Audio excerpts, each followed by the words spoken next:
Welcome again. In this video we're going to learn about dates and times in OCAML.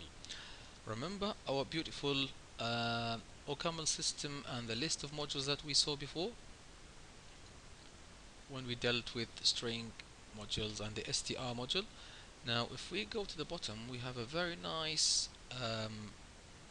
module called Unix, interface to the Unix system, and in this module it actually sort of provides a lot of functions that we can execute in the Unix system, and I hope that the same thing applies to Windows and Mac. I've not tried it personally, but I hope that we can have the same effect. By the way, another very nice module with some very nice functions is the system module, the system interface, and this is where we can, for example, execute some system commands and retrieve results and things like that. Anyway, to do some to deal with or to retrieve time and date with OCaml, we need to use the Unix system.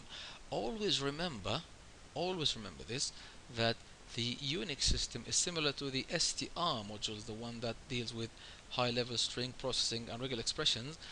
These um, these are not automatically linked, i.e. we need to explicitly tell OCaml where to find these functions. We saw that when we used regular expressions, and we do the same thing when we use things from inside the Unix module. Enough speaking, let's go inside it and see what we have in there.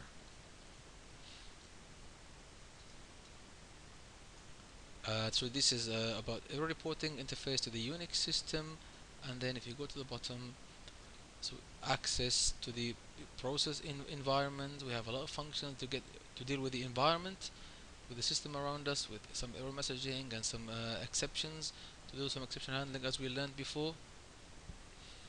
um, Execute the program in file prog, so we can actually execute programs here as well, and this is where we dealt, for example, before with the standard in and standard out, if you remember these. But these are file descriptors rather than the channels themselves. Anyway, what we want is a function called, if we go to local time, yes, so local time, um, gm time, get time of day, these are all functions. This returns float, so same as unix.time, we'll come back to the bottom. mk time, I think, to make time maybe. Anyway, we can read about these for alarm, sleep, if you remember these functions from Java, maybe times, return the execution times of the process, um, and so on and so forth. So the one we're interested in is local time, and what local time does is convert a time in seconds as returned by the Unix time into a date and time. So we assume the local time zone. So let's go to the Unix and time. So basically we pass it the result of Unix.time, and this will convert that into time and date. Unix.time, what it does is returns the current time since 12 o'clock January the 1st 1970 in seconds. So we have that in seconds and then get it converted into time and date. Enough talking, let's see some code.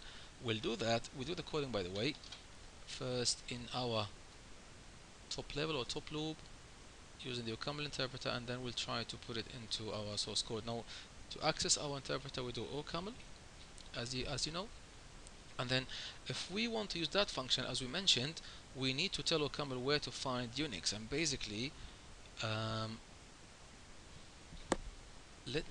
basically what we need to do, if we can open the OCaml module for, I'm sorry, or open the Unix module, for example, or maybe just look at the function again. So local time, it takes unix.time.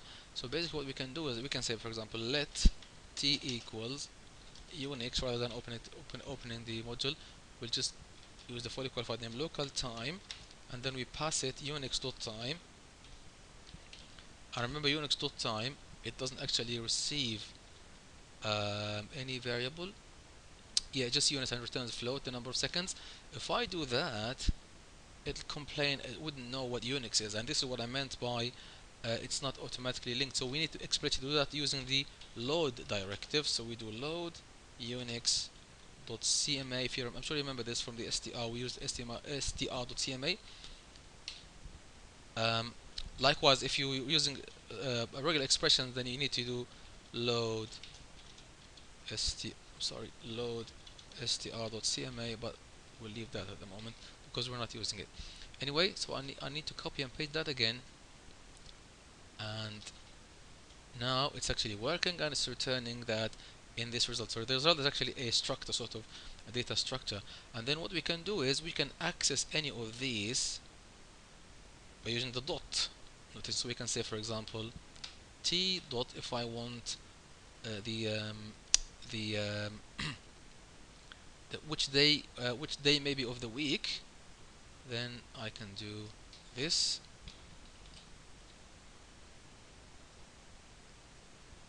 It's not visible, but it returns 5. So 5 is actually, today is what? Today is Thursday, and yes, it's number 5, day number 5 of the week. Yes.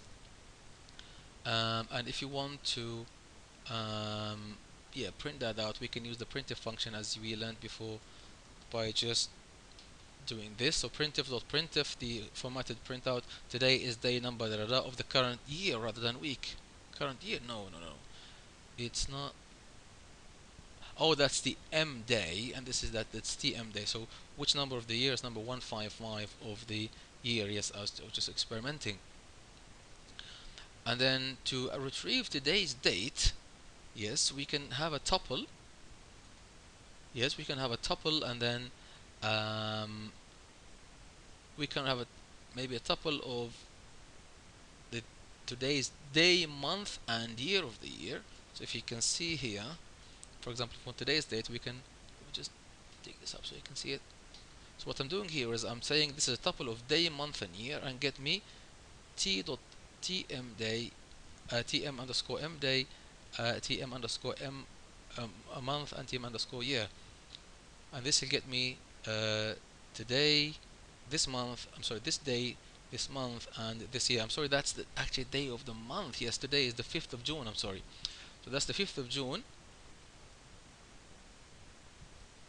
Um, and this is June is month number 5 because we start at 0. So 0, 1, 1, 2, 3, 4, 5. That's the 6th month, and then that's the year since 1970. Since when?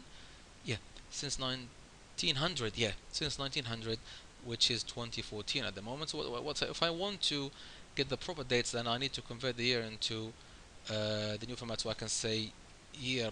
I need to add basically 1900 to the year, to the 114. And then the month, because we start at 0, so I need to add 1 there, and then the day stays just the same if, for example, I want to print this out. By the way, let me go back to the Unix module so we can find out about these fields, the tmmin, tmsec, and things like that. So let's go back and find out about these fields. Where are they? Let me just, for example, look for tm. Yes. So that struct has these ones here. Yes. The second, between 0 and 60, the minute between 0 and 59, hours, days. M day stands for day of the month, month of the year, from 0 to 11, as we said before. Year, the year based on 1900, so we need to add that to get the actual year. And then the weekday, day of the week, Sunday is 0, and things like that. Yes, I hope this is making sense. This is how basically you deal with dates and months. And one last thing, just to demonstrate, maybe we can print those out. If I want, for example, just to show you that if I want to print the year out, so I can say, for example, printf dot printf, and then year is maybe percentage %d, and then I need to actually add as I can say year plus 1900, so I get the actual year. And I'm actually recording this video in 2014, so the year is actually 2014. Likewise, for the month, we need to add 1 because we start at 0. Hope that makes sense. Always remember, again, to load the Unix module using the load.unix, the load directive, unix.cma. That's when, if we are using it from the top level in our code. Let me just exit OCAML and show you how to do that in your code. Oh, quit, we need to say hash, that's the quit directive. We exit, and then I believe I still have the file we used before, yes, if you remember this from previous videos. So let me delete or maybe comment out all this. If you remember when we tried to debug the program, and before that we did some regular expression and string matching and things like that. So let me copy and paste that code, but what I need to do here is I need to, okay, let's not open Unix, let's just use it as is. So what I can do here is, where's my code? Yes, let me copy and paste this there into my code. So in let t equals that in what in, and let's try for example to retrieve day, month and year in, and then print all of them out, so we can demonstrate just how this actually works. Let me just, I have code setting here next to me, so let me just paste this, and I can say this just formatting basically to give it 4 fields as you learned from before, but I can just say that. Yes. So what I'm doing here, I'll leave it at the bottom so we can actually see it. So I'm just printing out these basically percentage %d, percentage %d, percentage %d, and then 1900 plus year, so we can add 1900 as we learned before, month plus 1, and then the day. And because it's the last instruction in this block of instructions, we don't have to have a semicolon, and then we end here with a double semicolon and then call the function as we explained before. Let me save, and now if I try to compile, then I can say OCAML C or OCAML opt, one of them, OCAML C and -o, just to specify the output file name, and then file.ml. If I compile, it'll complain about Unix. And what I can do here is, instead of using the load directive as we said in the, as we did in the top loop, I can say unix.cma just to tell it where to find the stuff from the Unix. And now why are we complaining? Oh, these are only warnings. So these are only warnings. It's not visible to the current scope and will not be selected if the type becomes unknown. Let's skip that for the moment just to demonstrate how this works. So we can execute file, and it should print out the current date is 5th of June 2014, and today is actually the 5th of June, which is correct. I hope this is making sense. I hope you are enjoying OCaml. I hope you're starting to think in OCaml, so you're starting to enjoy the the sort of functional way of doing things. Although what we've done so far, believe it or not, is not purely functional. It's not at all purely functional, but this is just the beginning, or as you say, this is only a scratch on the surface. Enough talking. Thank you very much indeed for watching again, and I'll see you next time.